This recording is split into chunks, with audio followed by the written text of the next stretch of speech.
Hey Colts fans, I'm JJ Stankevitz and welcome in to another episode of the Colts Show, an Indianapolis Colts podcast. We are presented by our friends at Microsoft Surface Copilot Plus PC. Please remember to rate, review, and subscribe to Indianapolis Colts podcast wherever you get your podcasts, and subscribe to us on YouTube. All right, I know we're in the middle of free agency right now, but the timing of this being a Tuesday show is a little bit weird. So we're like right in the middle of it. I don't know what's going to happen. I'm taping this on February 25th. I don't know what free agency is going to look like for the Colts, but we kind of wanted to pivot. We did our free agency preview last week with Dan Graziano, Nate Tyson, Benjamin Solak. This week, we want to talk some draft. We want to give you an idea of what to look for in the draft as free agency is starting to get settled a little bit on Tuesday. Obviously, Monday is kind of one of the biggest days for free agency. So to help me do that today, I was joined by the Athletic's Dane Brugler, by the NFL Stock Exchanges and Pro Football Focus Trevor Sikkema, and NFL.com's Eric Edholm. We talked draft. We talked some prospects to keep your eye on here with the Colts. I asked those guys what makes for a good mock draft, which is one of my favorite questions to ask, to learn about like which mocks should you trust. By the way, you should trust all three of those guys' mocks. And then just some other general talk about the draft and what you need to know about the Colts and the 2026 NFL Draft. Really fun episode. Let's kick it off right now with the Athletic's Dane Brugler. It is my pleasure to be joined here on the Colts Show by Dane Brugler from The Athletic. He does The Beast, my personal Bible when it comes to the NFL Draft every year. You're also on Building the Beast podcast with Dave Hellman from The Athletic. Dane, thanks for the time, man.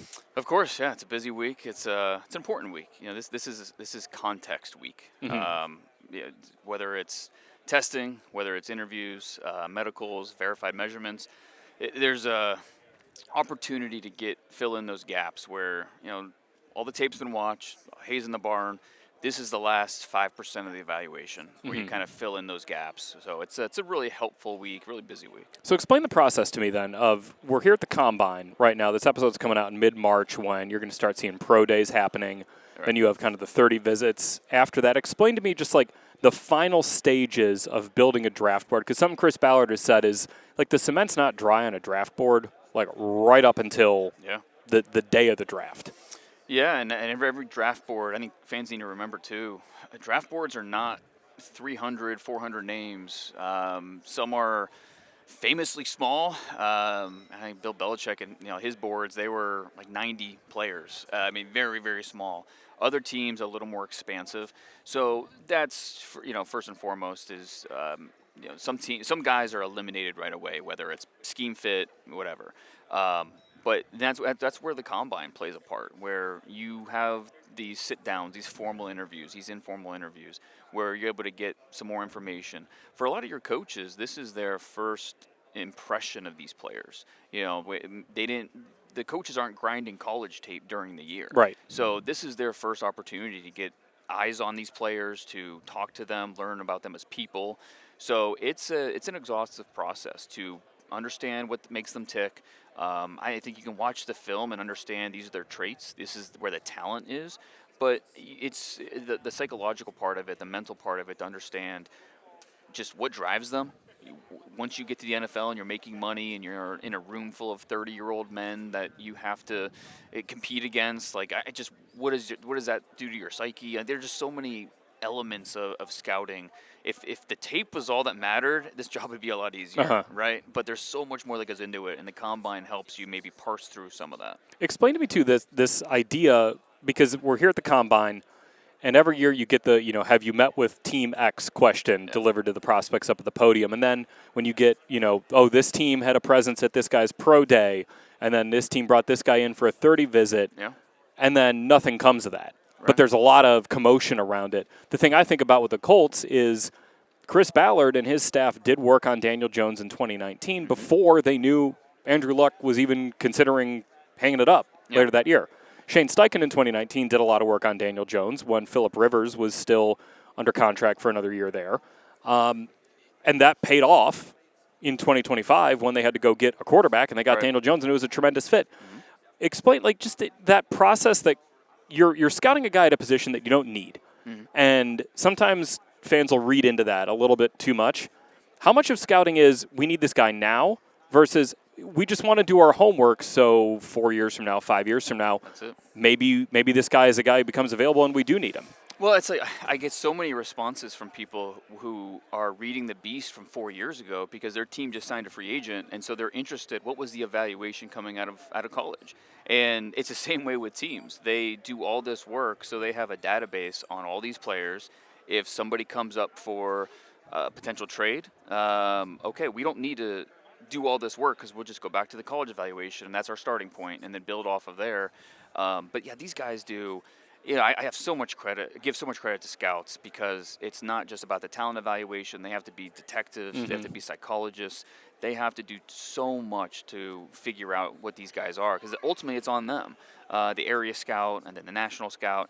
And then I don't think Chris would care if I shared this, but back when he was with the Chiefs, I remember him telling me how they were doing a lot of work on Marcus Peters. And when he was coming out as a prospect, the corner, who, had his issues, and Chris spent a lot of time with him, like the days before the draft, just to get a better sense for his family, better sense for who he was, and that's the type of dedication it takes to try to fully understand a player. That you don't want to eliminate them just for one or two things. You have to really figure out, okay, is this. Because I don't know. I'm thinking about me as a 21-year-old. Do I want people judging me based off of who I was at 21 years old? I mean, I won't speak for you, but I'm sure it's the same. It is. So, there's more that goes into it. Is it an isolated thing, just talking about maybe an incident, or is there more of a deep-rooted issue here? And so, figuring that out is definitely a big part of this process. How much information, when it comes to these guys, is publicly available versus the stuff that we just, you might hear and you might put into the Beast or you might hint at in the Beast? Yeah. Like how much, because I get this all the time from people who are like, well, why did they take this guy? And it's like, I don't even know if he was on the board because I don't know what his medicals were. I don't know what the scheme fit was. It's not as simple as just good football player who has these certain athletic traits who I liked watching in college does not equal good fit for this team. Right, and I know just from my perspective, I always struggle with, because I get a lot of information from teams, and it's like, ooh, I don't know if I feel comfortable sharing that. Right. Because some stuff's very sensitive, and I'm not in the business of killing these kids, just in terms of getting them off on a bad foot before they even had a chance. And so, but at the same time, I feel like I have a responsibility to the reader to inform them of who this guy's all about. So it is a fine line to walk from my purposes. But then also, for teams, it's due diligence. That's what it's all about. And even if you're not, maybe you don't spend excess time on a guy if he's not on your board and you're not thinking about taking him, but you still try to get to the bottom of every situation. You try to understand, and that's by you're talking to the trainers at the school. You're talking to, going back to high school. You're talking to family, everybody that you can, get access to. You're talking to them to get to the bottom of it, to try to get a better sense of who the player is all about. One other thing before we get into this year's class, I wanted to ask you this because you've done so much research and you have so much knowledge about prospects. The Colts have kind of continuously taken defensive ends, edge rushers with high draft picks. Yeah. None of those guys have turned into a double-digit sack guy. Some of them have been good players. Right. I'll stand up here and I'll say Tyquan Lewis is a good football player who fits a lot of roles on a team. Obviously, he's a free agent. Layatu Latu's shown some flashes, but the Colts haven't hit that like home run on a guy who's a double-digit sack guy just in terms of production. Right. Why in your mind has that not happened? Like, is there like a single reason? Is it like individual prospects, or that it's just something that when you take that many swings, it seems almost like bad luck in a way that one of them hasn't connected for the production you expect out of those? Right. I don't think there's like a connective tissue from all of these picks that, it's a blind spot for the Colts drafting that maybe they're missing on something. Part of it goes to just the volatility of drafting. It's hard, It's one thing to put it on paper what this player is another when you go out there on Sundays and try to make plays. Because Latu's a good player. He was the first defensive player drafted in that draft, and so they had an opportunity to go Quinyon Mitchell. They could have gone all these different ways. They went with Latu, and I think it's fair to say he hasn't necessarily lived up to being a top half of round one guy, but like you said, you see the flashes. Yeah, You see the it's ability. 2 years in. Yeah. And so you're hoping year 3, you're taking that next step. But it's also, I think a good example of some guys just take time. You Yeah. know, it's not as immediate as you want it to be, especially for a first-round pick. Some guys, especially a pass rusher, where you have to set an edge against these big physical offensive tackles. You have to do a quicker job reading run versus pass. It's a big adjustment, and so not everyone's gonna adapt right away.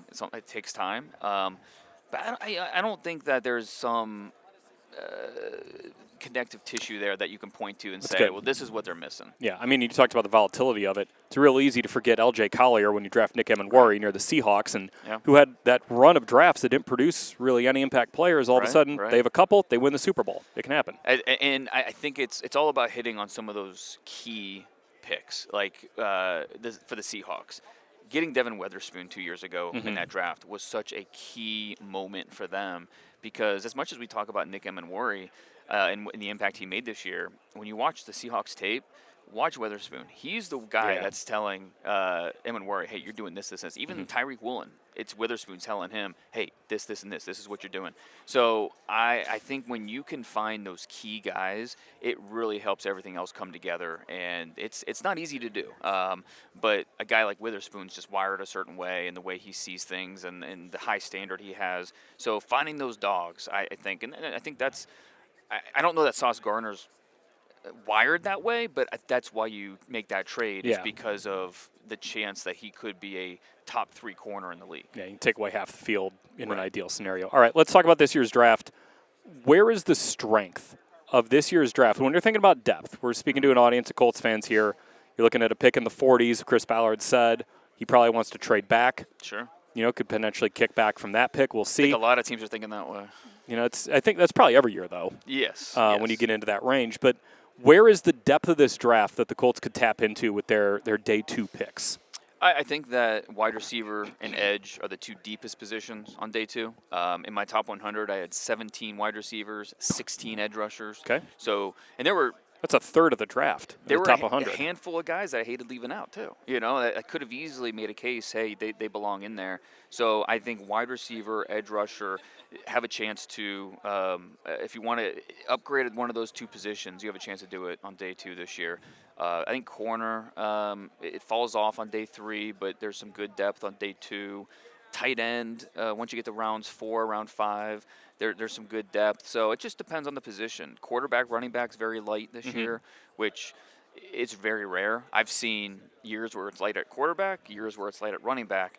Very rare to have it light at both positions in the same year. You have to go back to 1985, the last time we had fewer than double digits at those 2 positions combined drafted top 100. And right now I only have 6 in my top 100 combined, 3 quarterbacks, 3 running backs. So it's just one of those years for those 2 positions. But yeah, the strength, wide receiver, edge rusher, teams are going to look at those guys, and I think they're going to fly off the board. What about looking at the rest of the defense, like defensive tackle, linebacker, safety, kind of that spine where, Chris Ballard has talked about wanting to get younger and faster, especially in the front 7. Safety, we'll see what happens with Nick Cross this week, as this comes out. Where do you see the strength there? Are there guys who could be, day 2, even day 3 options there who could help the Colts out? Yeah, I think this is a pretty good draft for linebackers and safeties. Obviously you got the Ohio State guys at the top with Caleb Downs and Sonny Styles, but there is depth when you get to day 2 and day 3. Just thinking about the safety position, a guy like A.J. Halsey from LSU, his instincts are outstanding. Zakee Wheatley from Penn State, another guy that can drive downhill, make plays. Linebacker's pretty deep as well. So I think if that's a goal, if 3rd round, 4th round, to come away with somebody at those positions, there will be players that you can circle and say, all right, let's come away with this draft with one of these guys, and we feel pretty good. All right, I want to get you out of here on this. What makes for a good mock draft? So I think that you can tell the people that really understand how teams draft, because it's not as simple as this team needs a receiver, so I find my 3rd receiver, that's where that goes. Like, you have to understand what exactly they're looking for, pay attention to the trends. So, certain teams won't draft a corner with under 31-inch arms, for example. And so that's something that you need to keep in mind when you're doing these mock drafts. And so I think you can tell pretty quickly who does their homework, who is kind of just throwing darts at the board. Because, look, I get it. We all are. That's what a mock draft is. You're going through projections and scenarios.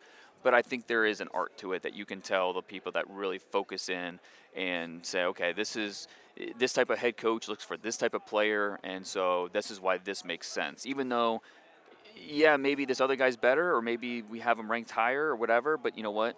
This is the style. This is in terms of traits, what they usually go for. So I think that's important to pay attention to. We all have to feed a content beast at some point. And, you put out mock drafts around certain kind of moments in the off season. Right. When you make a change in those mocks from January to February to March to April, explain to people what you're making that change because of. Because I think sometimes people change their mock drafts of well, if this happens, then this could happen, and you're just kind of throwing stuff out there. Yeah. But the changes you make come from probably conversations, from information that you're gaining. That's what it's all about, information. And there's also a domino effect where if you change one thing at the top, it changes everything else. Right. So that's a big part of it too. But because you don't want to make changes just to switch it up and keep things fresh. But at the same time, you do get updated information. Team needs change, whether it's a team cuts a player, so all of a sudden they have a huge need at this position, or free agency if they address a key position. So the team needs constantly change, but for the most part, we're talking about the information that and that doesn't change my personal rankings and how I feel about players. Mm-hmm. But my rankings are my rankings. My mock draft, my rankings don't matter. It's all about what I'm hearing for mock drafts over what I think about these guys. We'll be keeping an eye out for the Beast when that comes out in April. My colleague Lara Overton, she always prints it out. God bless her. Chops down a tree to do that. But it's valuable to have, right? It is. Right there. And we've done people behind the scenes, they do so much work to the digital version this year, mm-hmm. So it's a lot easier if you're on your phone or tablet. But I'm an old school person. I like to have one printed out as well, and so I can thumb through it and try to get out as soon as possible so people have time to digest mm-hmm. it all, at least as best they can. But when you get into that 7th round and I'm control effing Rodney Thomas in it in 2022 and finding his name in there, just one little line, but able to glean something from it, it is a necessary resource for, I think, anyone who covers the NFL. Dane Brugler from The Athletic and the Building the Beast podcast. Thanks for joining me here. Appreciate it. Anytime. Thanks. It is my pleasure to be joined here on the Colts Show by Trevor Sikkema from the NFL Stock Exchange podcast and Pro Football Focus. Trevor, appreciate the time, man. JJ, it's always good being back with you. I appreciate it, man. We're here at the NFL Combine. This episode's coming out in March. So I don't want to totally get into, Combine risers and fallers. Plus, it's Wednesday. There hasn't been a ton of stuff that's happened yet. True, right. But just give us an overview.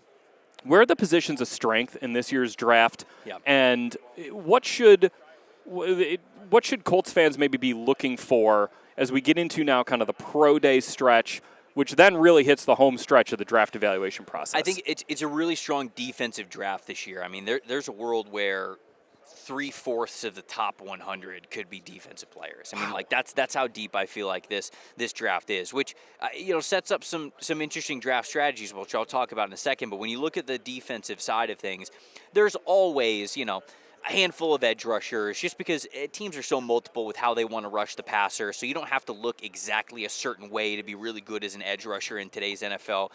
Defensive coordinators are very creative with how they're getting the most out of guys who have a skill set that might be based around power, based around finesse, whatever it is. So it feels as though edge rusher and even defensive tackle a little bit, there's always a handful of guys that you feel good about every single year there.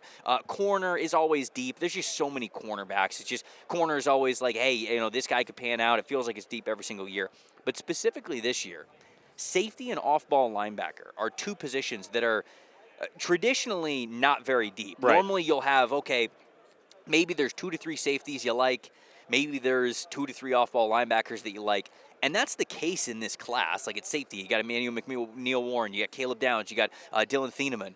But then there's a handful of guys even after that, maybe 10 guys that you feel good about with draftable grades to feel like they could be difference makers on your teams beyond just special teams, core players. And linebackers kind of the same way. I mean, you got Arvell Reese, you got C.J. Allen, you got Sonny Styles, and those are sort of the big three at the very top. But then there's a handful of other guys. I mean, Jacob Rodriguez, Jake Galde, Deontay Lawson. Like, there's so many of these guys at these positions that make those spots deep to where I go, okay, this draft is going to be focused a lot around defense. If a team is ever on the board and they truly feel like they are going best player available, which I know every coach loves or GM loves to do, but it's how pure is that of a phrase every time? I think it varies. But if you're ever in a situation where you're truly drafting best player available, I think most of the time in this draft it's going to be a defensive player. That's where it's going to come up. So that brings up a very interesting team building strategy to where I think the majority of the top 100 might be defensive guys, but I still think you'll see a lot of offensive players drafted in the top 32. Maybe we'll stretch it a little bit to the top 50, just because if you don't get one early, it starts to drop off pretty steep. So I think that first round could still be pretty even with offensive and defensive players, but as that draft goes on, I mean, it's going to be a lot of defensive players to get drafted. I love hearing that because the Colts have most of their needs this offseason are on defense, where, Chris Ballard has talked about wanting to get younger and faster in the front seven. Sure. Nick Cross at safety is a free agent, a guy who may leave in free agency. We'll see what happens with that. That depth that you're talking about, and, off-ball linebacker is a position that Jermaine Pratt's a free agent there for the Colts. Defensive tackle, need depth there behind DeForest Buckner and Grover Stewart. Edge being very deep, as it seems to always be. These are positions that I'm hearing you say this, and I'm like, this is getting me excited about some of the guys who could be available, because in a draft where the Colts do need to get a couple of players out of it, getting those guys who you're like, okay, hey, that could be a plug-and-play starter for us on day two, in certain defensive positions, that isn't always the case when you get into day two, especially with some of those like off-ball linebacker on defense. Right, exactly. No, and 100%. That's where there's just so much more value to this draft class and the depth that it has with those positions that you don't normally see, which obviously lines up pretty well for the Colts. They didn't have the year that they wanted, and they don't have a first-round pick, so obviously it didn't go exactly the way that they wanted it to when it came to the price of not picking in the first round this year. But picking on day two and day three, you feel pretty good about still being able to get, okay, maybe not a superstar player, but linebacker, for example, right? If they want to lean pretty heavily into a linebacker and they go into the draft saying, we need a guy that actually has some starting potential for us, I think they'll be able to get one in rounds 2 and 3. I really think that they'll be able to find a starting caliber linebacker, because linebacker already doesn't really get prioritized very heavily. So there's not a ton of them that go in the first round regardless. And then you have this year, like I said, it's a little bit deeper. So round 2, round 3, depending on what kind of linebacker do you want. Do you want more of an inside linebacker type of a guy? Do you want somebody who's a little bit more of a will, who could play in space for you? Do you want somebody who can be maybe like a hybrid type of player, whether that's an on-ball, off-ball linebacker hybrid like a Jake Galde from Cincinnati, or maybe it's like a linebacker nickel defender type of a hybrid, maybe a Kyle Lewis type of a player, right? So there's just so many different archetypes of linebackers that you can go with in today's day and age, and I feel like I can find a lot of them in this draft class. So it gives them that flexibility to go about free agency the way that they want to, have that flexibility there, and then fill those needs when you get to the end of April. Linebacker's been a position that the Colts have done a good job drafting at on day 2, and especially even on day 3. I mean, you got Zaire Franklin in the 7th round. Right. E.J. Speed was a 5th-round pick. Bobby Okereke was a 3rd. Shaq Leonard was a 2. Anthony Walker was a 4 or a 5, I think. Like, they've found starting caliber linebackers across a draft. Is there any sort of through line of, like, if you're going on to day 3 with a linebacker, I know you talked about kind of what flavors you want, but is there any sort of, like, athletic trait through line between guys who succeed on day 3 and maybe guys who maybe fall off a little bit on day 3? There's really not an athletic test. I mean, obviously, the more athletic these guys are, the better. But once you get into day 3, there's pros and cons everywhere, right? Like you'll probably find players that you go, okay, this guy is he's an assassin between the ears. He can see the plays coming. He knows exactly where the ball is going. But maybe he's not the fastest in the world, right? Or it's a player who, incredible athlete, just the instincts are maybe off sometimes for you. So it really, not as like a cop-out answer, like it really does vary for a lot of what you want. Like if you want somebody who's going to be a little bit more of a communicator, a guy who's wearing the green dot for you, somebody who's going to play between the tackles, somebody who's going to be able to call things out pre-snap, see those things, and really fit the run in between the tackles, that is a specific type of a linebacker. If you want somebody who's more of the, hey, this is a spot drop coverage player, this is a guy who's going to play a deep drop on a Tampa 2 for me, this guy's going to be able to pick up crossers that are coming over the middle on mesh concepts, or even tight ends that are going to be releasing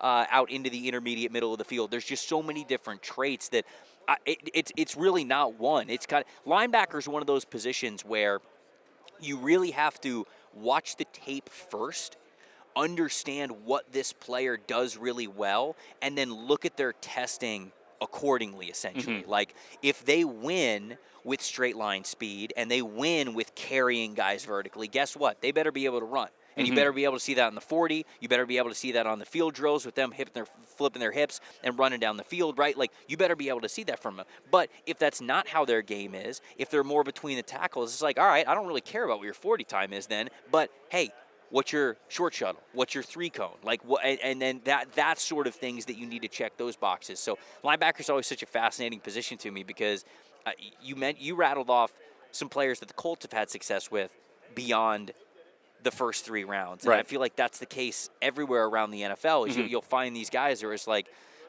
for example, like the Rams, Omar Spates for them was an undrafted free agent, right? And he's now started for them for the last 2 years. Why? Because he had the exact skill set that they wanted in the position that they were looking for a linebacker. I mean, Zach Bond was $1 million free agent for the Eagles, goes and plays outstanding for them. Exactly. You know, I want to ask you about mock drafts because I'm always curious about this as someone who engages them, who does them, who does a really good job on them.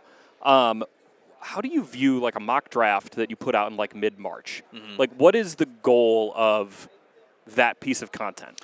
I think that mock drafts are very interesting, and I'm glad that you kind of answered this question because as the season and the calendar goes on, the way that you do mock drafts very much changes. When I do a mock draft during the summer, that is all about what I think about the player. We have no idea what the team needs are going to be. We have no idea what the team is going to do this upcoming season. I am telling you what I think about this player, whether I think that they are a first-round projection or a first-round pick from what I have watched on tape. I continue to do mock drafts like that throughout the college football season, and it is really not until we get to December, November to where, all right, well, now let's get into some team needs. Let's throw team needs, and let's be a little bit more maybe predictive on what this team might end up doing. And I think that it just gradually gets a little bit more predictive as things goes on. So in March, like I will do a post-combine mock over at PFF. We'll do one over at the Stock Exchange podcast. A lot of that will then become predictive stuff because it's a lot of the intel that we hear when we are meeting with agents or listen to players or talk to people who are connected to teams and all that kinds of stuff. And it's so much more of an intel exercise than it is a scouting exercise. And Daniel Jeremiah from NFL.com and NFL Network, I love this phrase that he said a couple of years ago that he continues to say. He's like, big boards I do with my eyes, mock drafts I do with my ears. So that's sort of how you do it when you are in the offseason. I think it's a lot more of the eyes when it's before December. Just what you're doing is what you think of these prospects. But as the process goes on, it's a lot more about mock drafts are what you're hearing. Big boards are how you see these players, and that's how you can sort of stay true to the process. How do you sort through that information then as it comes in? Because you're probably collecting so much.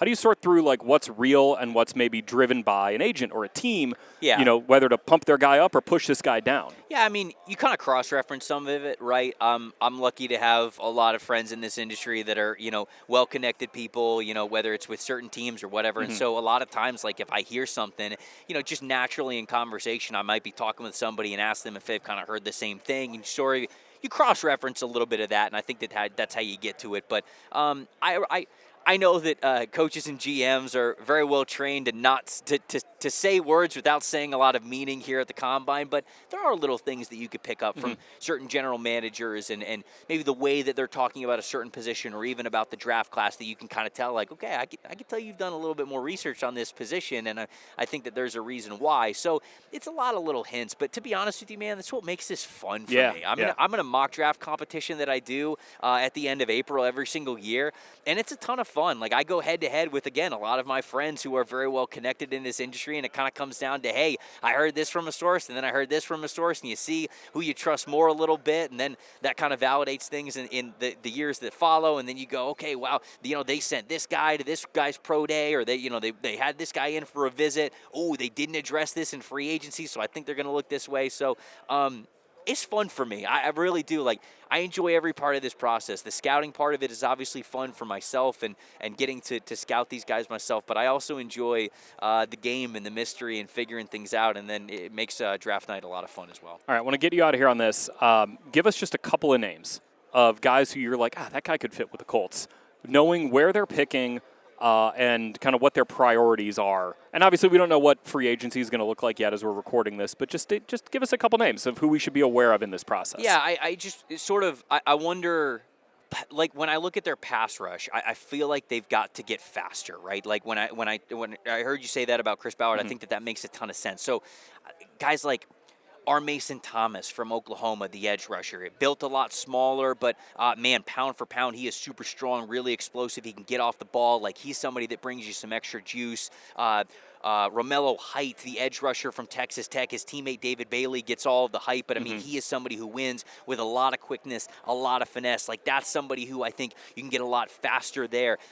When it comes to that linebacker level, Jake Golday from Cincinnati, I mentioned his name. I think that he is going to test super well. I think he's a really good athlete. Obviously, a guy like Sonny Styles and Arvell Reese, of course, but those guys are going to be long gone in first-round picks. But then, again, like Kyle Lewis, somebody that I mentioned from Pittsburgh as a player who I think he's got a ton of juice. I think he's really athletic. Anthony Hill Jr. as well from Texas. I think he's going to test really well this week. So those are a handful of players that kind of come to my mind of, all right, when you think about wanting to get faster, those are a handful of names that kind of come to my mind of saying, like, yeah, I think that they could get faster through these players. And then safety, for safety, I think there's a lot of guys that are really good across the middle of the field, guys that are really good in those robber roles, those even enforcer roles for whatever the NFL rulebook will let you be an enforcer these days. But, like A.J. Halsey is one of my guys that I really like from LSU. He's just that guy can lay the hammer. He's got great ball instincts. Kamari Ramsey is somebody from USC who started his career at UCLA. He's played in the slot. He's played free safety. He's played strong safety. Those are a couple of the names that when I think about the Colts and when I think about, hey, day 2 and potentially late day 3 additions, those are a couple of the names that I think of for them. Right on. Appreciate the knowledge. Trevor Sikkema from the NFL Stock Exchange podcast and Pro Football Focus. Appreciate the time, man. Yeah, thanks for having me. It is my pleasure to be joined here on the Colts Show by Eric Edholm of NFL.com. Eric, always good to talk to you. Yeah, good to talk to you as well, my friend. So you got a mock draft that's that's coming out March 10th. Yep. It's either already up or it will be coming up soon. What makes for a good quality mock draft? Yeah. So since I've joined NFL Media, I've done 3. I do the one that comes out sort of Senior Bowl week, late January, early February. Then I've got the kind of the post-combine mock, and then I've got like that April 1st mock. I think the first one, for me, I'm just trying to throw darts as close to the mark as possible. Like, are we getting team-specific fits roughly right? Are we getting them within the sort of ballpark range? Second one, I believe you could have a little fun and make some reaches and some connections that may not be made yet, and if they're reasonable, if you have a point to sell and say, look, I know everyone's putting him down here, but I think he belongs up here. I think this is, again, my own personal philosophy. I don't know anyone else who subscribes to it, but and then the third one, obviously, you're going for as accurate as possible, right? Free agency's done. So we're on that second one now. Expect a couple of little curveballs and some. I usually project 1 or 2 trades, but this year we'll see. There doesn't feel like there's a ton of trade activity brewing, but it's still early in the process. You do picks 1 through 32. So you're not going to mock a Colts guy this year. Sadly, no. In fact, I haven't even done the teams without a first-round pick. Maybe I should do that in this one. But we're sitting here, and the Colts don't have a first-round pick because they have Sauce Gardner. Yep. How do you view that? How do you view, you got Sauce Gardner over here, and you don't have a first-round pick, but you've got this corner who the Colts expect under Lou Anarumo to be able to kind of just take away half of a field, and you build your defense around him. How do you view that right now? Yeah, and especially if, signs as we talk now point towards Trevor Ward coming back too. That could be a really good combination.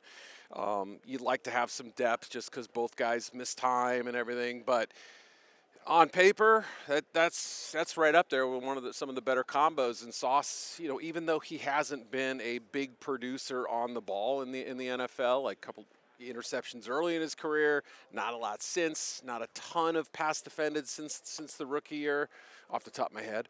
But again, still, when you have somebody who can match up with the top receivers and shut them down for the most part, keep them under wraps. That's such a benefit to have. Think about what Lou had in Cincinnati, where he was often covering up for other, DBs and stuff, and having to only play certain coverages and things. And when the playbook's open, that's when a defense can thrive.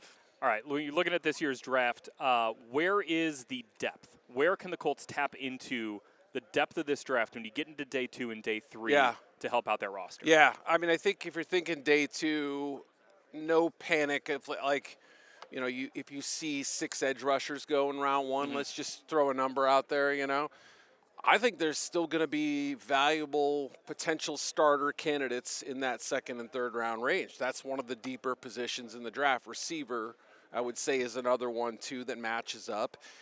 And 2 spots that I don't know, I mean, maybe other people are talking about, I just haven't noticed or whatever, but I think corner has some pretty good players this year. The more I kind of look at cornerback, especially relative to other years where it's like you're really kind of scraping to find guys, better than normal. Linebacker, same thing. I think it's a good linebacker draft, and I think the Colts are in the linebacker business. I mean, I think they would add one in this draft if the right guy came along. And so, yeah, I think those are defensive tackle up to a certain point. Okay. I don't know if it starts kind of waning a little bit right around that day 2, day 3 crossover there a little bit. And then offensive tackle would be the only other spot. Again, I don't know what Braden happens with him or whatever, but, that's a spot where you could probably get a provisional starter or a projectable starter at some point there. The Colts like Jalen Travis there. And then Travis, too. I forgot about him. Yeah. Yep. But again, it's just like I'm just trying to think of certain positions. I think tight end has better depth than it does talent at the top. Okay. Don't love the running back depth in this draft. Don't love the quarterback draft. But there are definitely some spots that I think predominantly on defense, which seems to fit with what Indy's sort of offseason would look like. I want to ask you this. Through the scouting process, I'm sure you've had, like, your guys who it's like, this guy maybe is a little bit off the beaten path, and, like, I love that guy. Do any of those guys play for the Colts? Have they been Colts draft picks recently? Who our listeners and viewers might know? Latu was a great. I mean, he's not off the beaten path. Yeah, I mean, he's a player that I like. Drafted. Exactly. Well, you didn't know he was such a fascinating player too, just because seeing him rise that far to me, I felt like it was a little bit of a reach at some point. But once he played as well as he did, it wasn't a reach. But so yeah, let me think.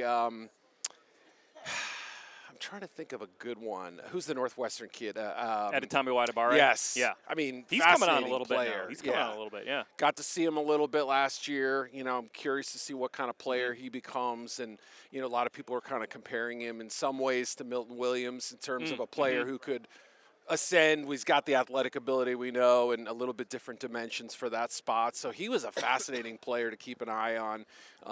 And then Alec Pierce was a blast to watch in college. I sort of assumed Pierce was one of your guys. Yeah, I forgot about him until just West now. suburban Chicago guy. Yes, right. Yeah, but heck of a prospect. I mean, when he came out. Absolutely. And Tyler Warren was an easy one, too. I mean, just even before his last year in college, because you could just see, like, okay, this guy's probably going to be either tight end 1 or tight end 2 in the upcoming class. That he goes nuts his last year, especially early in that season. You got to see them throwing touchdowns and doing all this stuff. And hearing Chris Ballard at the Combine talk about, just his instincts, that was one of the things that you felt like when you watched him. You were getting a lot of little stuff and a lot of big stuff too, which is great. How much do you look at how guys perform in the NFL after you've kind of done the process, you've done the evaluation, and then a couple years down the road, look back and be like, I really like this guy, and he succeeded or he didn't succeed. And how much does that inform maybe your worldview on prospects as you're evaluating them now? 100%. Somebody will, get cut or go on IR or retire early or whatever, and you think, man, I really like that guy coming out. Why did the light never come on? And then you start going through the checklist. Was it a size issue? Was it a speed issue? Was it some other, athletic quotient that we were overrating or underrating or whatever? And was it a team fit thing? Because that often, as you know, if you don't get to the right spot or you're miscast as a player, it's hard to rebound from that. Guys get kind of stamped as X, and that's what they're always going to be, and so sometimes it's about a coach having a little bit of different vision and sort of using them in that way. But yeah, I go back all the time and say, where did I miss on this guy? And sometimes the answer is obvious. Okay, just injury prone or this, or just wasn't fast enough.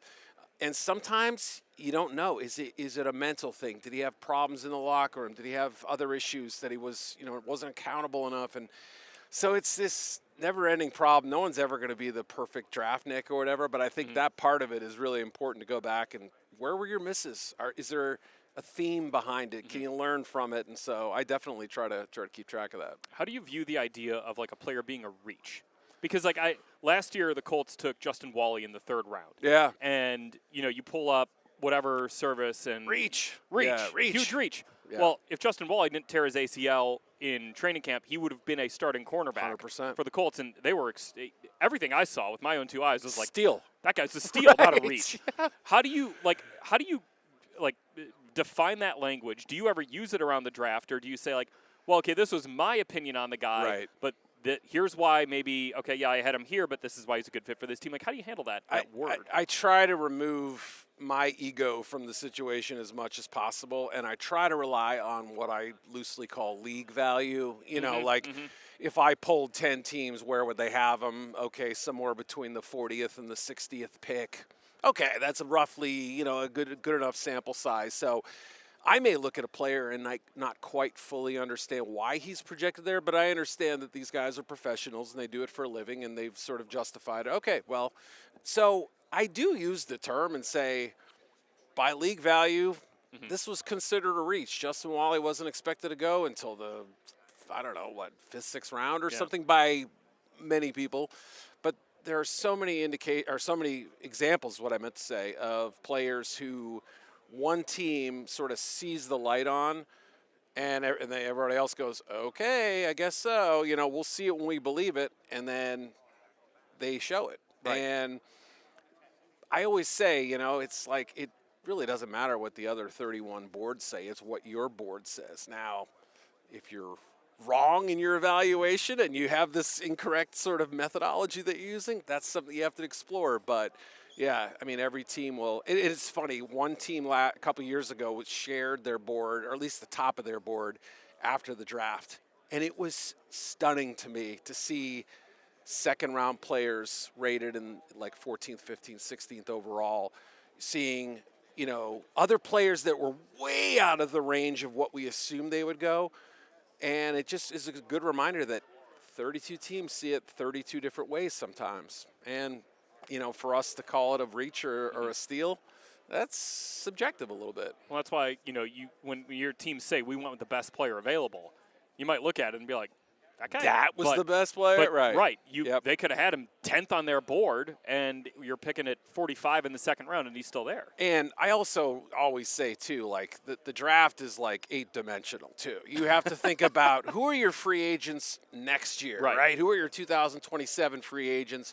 Who are you going to be? Who do you want to be a year ahead of on replacing? If you have to get rid of your pass rusher, do you have one coming up through the ranks?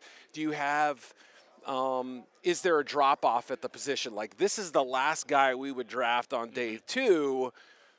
A little early for us, but you know what? We're going to pull the trigger because there is a massive drop-off at that position after this, and so on and so forth. Or there are so many edge rushers out there. We don't love any of these so much that we have to take him. We can wait to day 3 and take our guy.